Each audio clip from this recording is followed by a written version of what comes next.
Hello, everybody. Welcome to this Friday edition of Sports Shorts Daily, presented by LeBear's Casino. Ronnie Rance, TK with you. TK joining us over at Tremonti's Meat and Seafood. Big football weekend coming up this weekend. This is how different the world is. LSU's taking on Texas A&M. A&M 7-0, ranked third in the country. They're coming to Tiger Stadium, but it's not the biggest game of the week. Vandy versus Missouri, biggest game of the week. College game day going to Nashville. After the Vandy upset of Hey, LSU, or not the upset, the big win against LSU. did you see the friction with game day? Game day wanted to go somewhere on Broadway, like in a bar, restaurant, some location, and Vanderbilt refused. They want them on the campus because they are in the stadium or by the stadium because they want to show off their campus, their whatever. So that was a little friction between the game day crew and Vandy as far as where the location would be for the set. And I think that's a good call by Vanderbilt because, after just getting back late last night from Nashville, had been there since last Friday, was there for the LSU Vandy game, and then of course stayed for the summer baseball summit that was going on over there for all the summer collegiate baseball teams in the country, and we had our Texas Collegiate League meetings, and also it's a big week. And after being there for that amount of time, like LSU beats Vanderbilt on Saturday, biggest win outside of LSU, the upset win over Alabama, who was ranked number one in the country last year. But this was a different kind of win. That win over Alabama was a shocking upset. And, Vandy finished 6-6 on the year and went to a bowl game, and Pavia was a household name.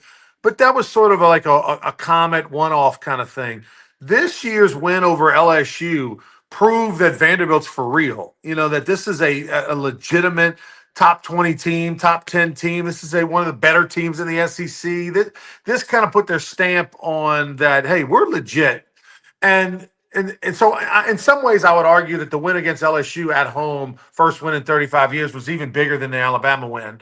But never heard another person talk about it the rest of the week, Tommy. That's how, and of course I spent most of my time in downtown and that region, but that's how just disconnected. It's 2 miles from Vanderbilt to the middle of Broadway, which is where the tourist stuff is. That's how it might as well be 200 miles. Like the 2 miles away where Vanderbilt University is and what they have going on and what they're doing. Nobody on Broadway really hardly even knows, right?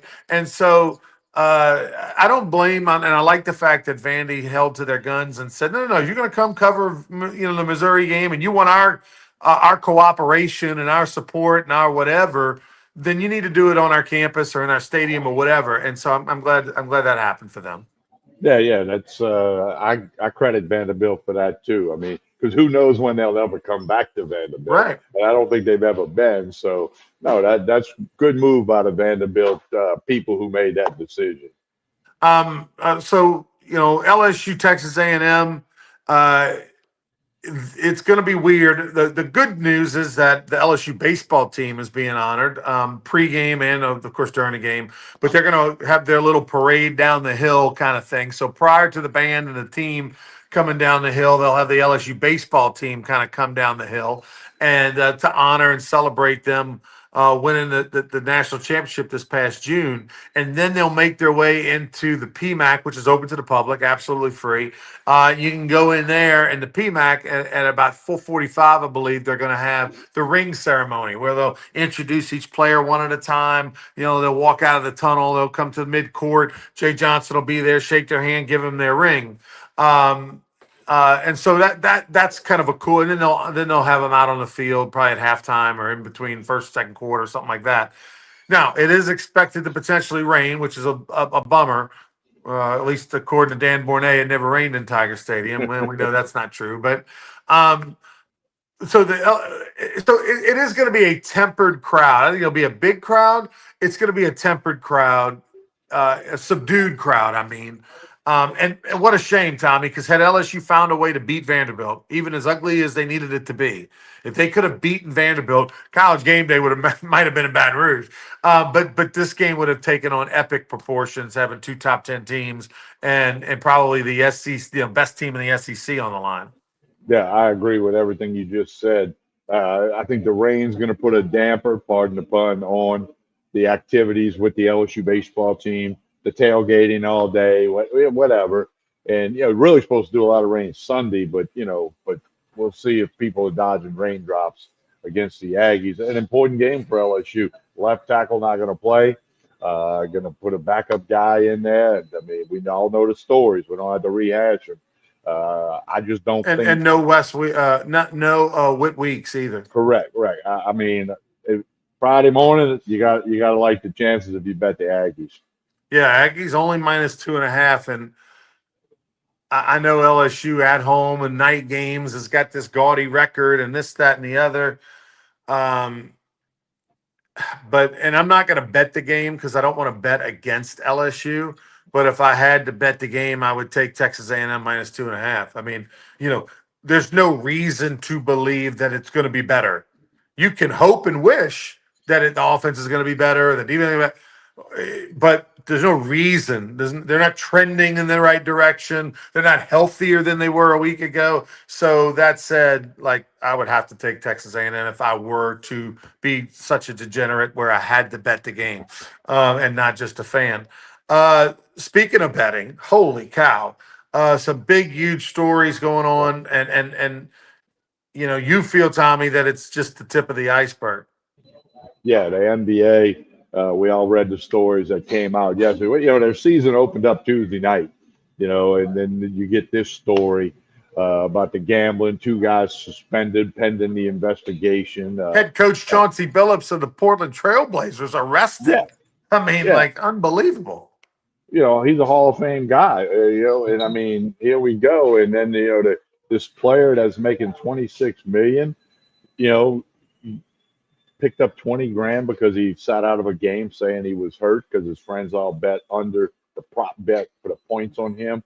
I just think that more is going to come out. It's the tip of the iceberg. So many times when you hear about a scandal or something going wrong, when you dive into it and a couple of months later you realize it was way bigger than you thought. Example, Pete Rose, when they said he bet on baseball. Thought, oh man, he bet on Tuesday night when they played the Pirates. No, it turned out to be much bigger, okay? And other things in the sports world, the point shaving thing at Tulane, Arizona State, all college basketball stuff. All those things were way bigger than the initial report kind of led you to believe. That report we saw yesterday is not the end of the story. Well, I mean, you have two sort of different, and of course, it's a lot of this is leaking. We'll get a chance to know more today and tomorrow. But you had almost two different things. You had a gambling scandal that had to do with mob and poker games and rigged tables and rigged glasses and all that sort of thing. Imagine being friends and constituents and realizing, holy cow, I lost thousands and thousands of dollars and they were stealing from me. You know what I mean? One Like, guy supposedly lost 1.8 million. yeah. So, I mean, you got bigger fish to fry than just being arrested. You might have a bullet in the back of your head when you start taking $1 million from somebody, particularly if there's anything to do with the mob. So, good Well, luck with that. and here's the other thing, Ronnie. I mean, what's going to happen. These three guys from the NBA, and there's like 30 other guys involved. The first thing they're going to tell them is, if you cooperate with us, we'll go easy on you. Can you give us some more info? We got the low hanging fruit now. Do we want to get to the root of this story? So again, that's why I think it's a long way from being a final story, and who knows what all's going to come out. Well, uh, there's no prop bets for college in the state of Louisiana, Yeah, yeah. and obviously the conversation now becomes prop bets in general. Meaning over under yards for a receiver or points, things like that, that can be manipulated by an individual. Easily manipulated by an individual and more justified by an individual. If I'm a wide receiver and I've got a prop bet over under 45 yards in a game or something, and that's an easier thing to manipulate. I can come up with, lame, hey, I got my hamstrings starting to pull when I'm at 30 yards. You know what I mean? And so, uh, and it's also, Tommy, I think it also speaks to, you mentioned players, doing, getting paid or manipulating prop bets when they're making their salary is so much money, and on the surface they're making a little bit of money.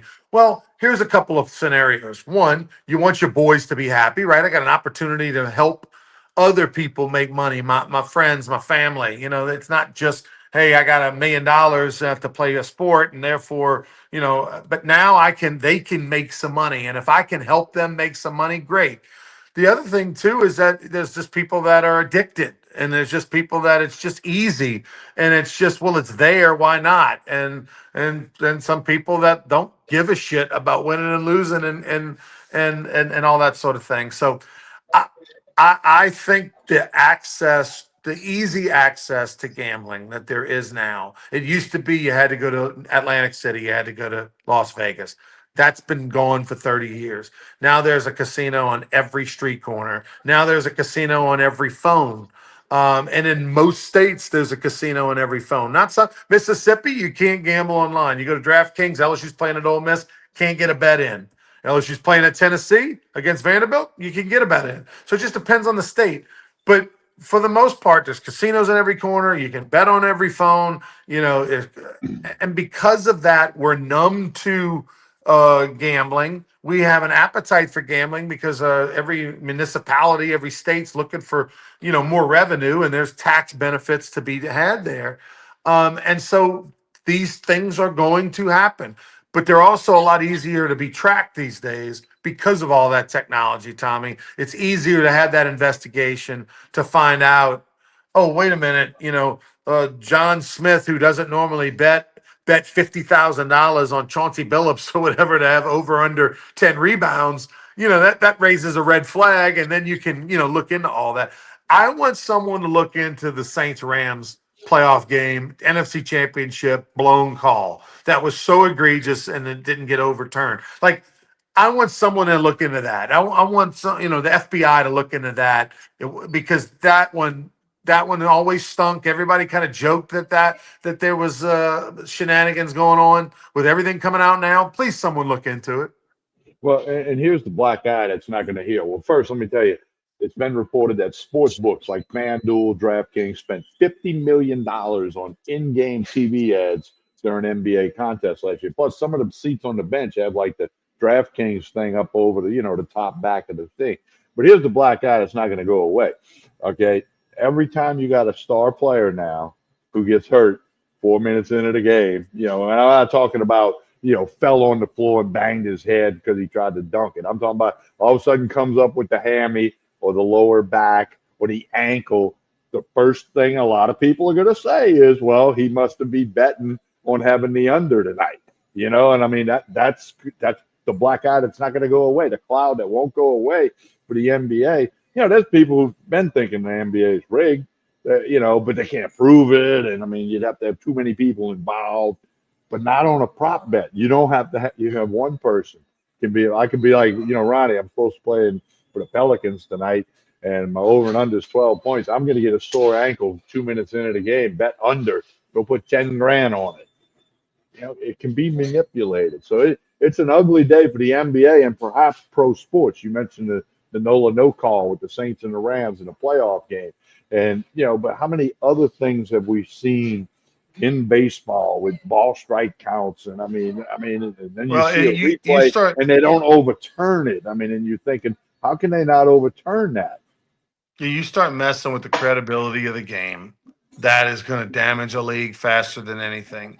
If people start to think it's WWE wrestling, and the fix is in, that is going to crush a sport, and a sport right now in NBA, and with the NBA, that has had its struggles since the whole Black Lives Matter, COVID stuff. It has had its struggles in the United States in the last 5 years, and the fact that you got guys making $50 million a year, but they can't be bothered to play back to back road games. They got to sit out the second game and all this crap. This is not good. This is not something the league and the commissioners and the owners want to see right now, because this can really damage season ticket sales and television interest and things like that. Well, there's going to be a lot of consequences of this that we don't know about this morning, and some short term, some long term, and it's not good for the NBA, not good for pro sports, which is not. Just last week or two, the NCAA talked about letting college athletes bet on pro sports. I mean, there's going to be a tipping point here. I mean, it just can't go forever without problems, issues, and scandals. I guess Ronnie, when 30 years ago when you were playing baseball at LSU, the scandal was, oh, did you get a free rack of ribs at TJ Ribs? Did they not charge you for your meal? Now I mean, we've seen LSU player with the wide receiver that bet all kind of money online on a phone thing. And I mean, it's widespread.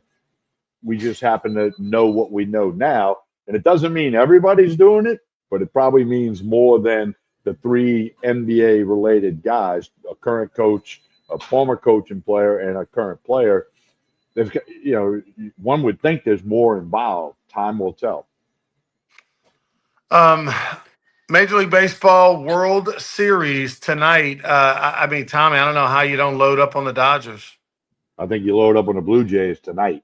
In Game 1 in Toronto, the Dodgers. I read the last 11 times the defending World Series got to Game 1 in the finals. They didn't win the game, like 11-0. But the Dodgers have Blake Snell pitching, Right.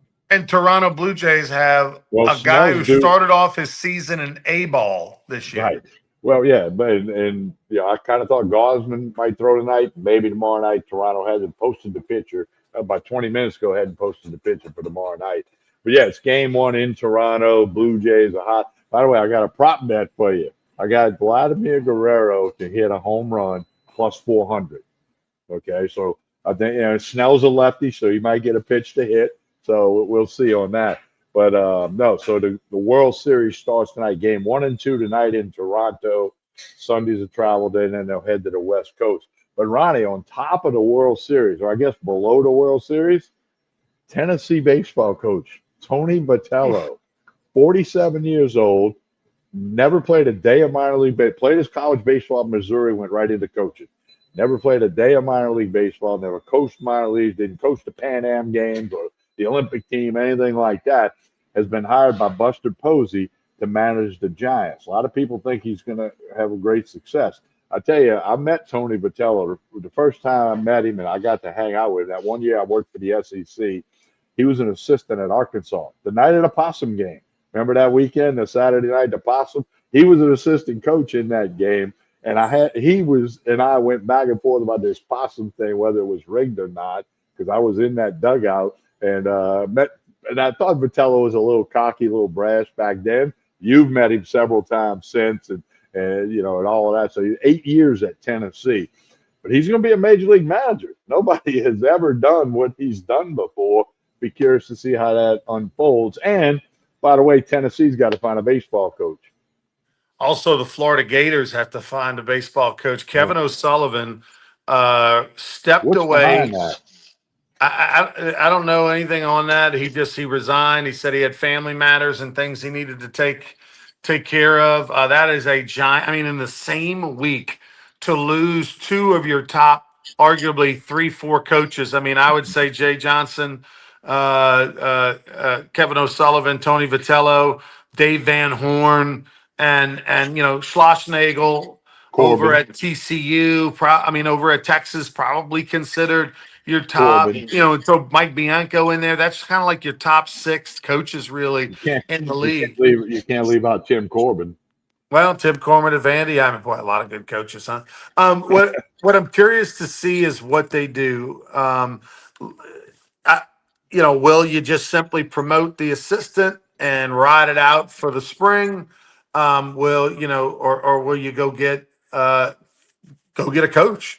Do you go steal Butch Thompson from Auburn? I mean, I got to believe if you're Tennessee or if you're Florida, you could do something like that. But this is wild. Do you go get the Coastal Carolina head coach? Do you go get the ECU? Cliff Godwin at Eastern Carolina. It's wild. I've never seen anything like this in college baseball. I'm so enthralled with seeing how Tony Vitello does because it could open up the door for other coaches, right? If he goes over there and he's successful, then Jay Johnson's in play. You know what I mean? Like other coaches are in play. Now, I think you have to be extremely confident and arrogant and believe in yourself to walk into a major league Clubhouse. clubhouse when you never played in the professional baseball and you know that there's some dude from the Dominican Republic couldn't tell you if you put a gun to his head what the mascot is for the University of Tennessee, right? And how are you going to get through to that player? How are you going to get through to that 10-year vet? Uh, it's a tremendous challenge. And I love the fact that Tony Vitello has the confidence and the belief in himself because he could easily just sign a 10-year deal, $3 million a year, stay at Tennessee forever and be super comfortable. But he's making himself uncomfortable by taking on a challenge. It's really what Nick Saban did when he left LSU. As much as LSU fans, so many of them have kind of lost their history. They think for some reason Nick went right from LSU to Alabama and screwed the Tigers. No, he was Tony Vitello. He was at LSU. He won a national championship. There's this young, brash, coach who wanted the ultimate challenge of seeing if he could become Vince Lombardi. And he went to the Dolphins, who gave him a lot more money, gave him the biggest staff in the entire NFL, and he took that challenge. And then he realized in year two, this isn't for me. Tony Vitello may do the same thing, but I love the fact that he's got that belief and confidence in himself because he's walking away from an easy, rest of his life being a statue in front of the stadium and being the man and making 3 million plus a year as a baseball coach in college and building a new stadium, all those things. But and then on the same week for Kevin O'Sullivan, who, by the way, was the favorite to get the LSU job when LSU hired Jay Johnson. It was talked about for months that Kevin O'Sullivan, and was the worst kept secret that he wanted the LSU job. He was back channeling, talking to boosters. Boosters were talking to him for 4 months leading up to Palmineri resigning. And he didn't get the job. There was off the field stories and questions about some decisions he'd made and blah, blah, blah, blah, blah. And so they ended up going with Jay Johnson. But a month before Jay Johnson was hired, most people thought, D1 baseball thought, a lot of people thought that it was going to be Kevin O'Sullivan. So for him to go from almost being the LSU coach to now not even at the University of Florida, we don't know all the goings on about why he resigned, but shocking developments in college baseball this week. Yeah, you wouldn't think last part of October we'd have major stories in college baseball, but we do. And I'm very curious about Vitello. And we have a long list of college football coaches who didn't make it in the NFL. Spurrier, Saban, Urban Meyer. We can go, there's plenty others. We don't have a history to say, what about the college coach that jumped up to the majors? I think the underlying twist of the whole thing is he never played a day of minor league ball, Right. never coached in the minor leagues. You've got some college coaches that played, the guy Curry at Arkansas Little Rock played 5 or 6 years in the minor leagues. He was in that grind or whatever. But you don't have that with Vitello. Very curious. By the way, can I flip back to Savage, the starter tonight for the Blue Jays? Played for Cliff Godwin at East Carolina. So there's a little flavor for you with this young just guy. a couple of years ago, young guy. Yeah, he was drafted in 24, first round of Right. 24. So 24 baseball season, he's playing for East Carolina, and he's starting game one tonight. Tommy, what? I made a couple dollars off of him when he was at ECU, by the way. Did you? Okay, prop bet? Was it a prop bet? Because because when he was their ace in 2024, especially the first half of the year, whenever I saw he was pitching for East Carolina, I went money line, coach, with whatever it was because he was that good. Well, Ronnie, keep your door locked in case the FBI is out there in the Greystone area today. That's right. That's right. All right, TK, tell us about Tremonti's. Well, Tremonti's got everything you need for your tailgating, whether you're watching the game at home, going to somebody's house. They got it all: the food, the drink, the meat, the seafood, the wine, the liquor, the hamburgers, the ribeye rolls, the shrimp rolls. You can get it all at Tremonti's. And another cool thing at Tremonti's, you can order online. pickup or delivery. Tremontes.com. You can order online for your party, your lunch, whatever you want to do. Order online. And starting November 1, that's a week from tomorrow, right? November 1, they'll be ordering your turkeys for Thanksgiving, fried, rotisserie, smoked, all the side dishes. Go order online, Tremontes.com.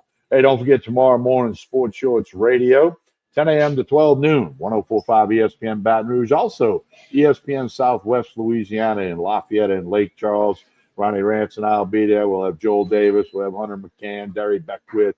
Lots of good stuff. Sports Shorts Radio tomorrow morning, 10 a.m. to 12 noon. We'll be live in the sports book at LeBare's Casino. Come on out and say hello. It'll be getting wild and crazy in there as it does for LSU home weekends. So come on out to the ESPN Bet Sportsbook at LeBare's in Baton Rouge and check out Sports Shorts Radio. You'll be glad you did.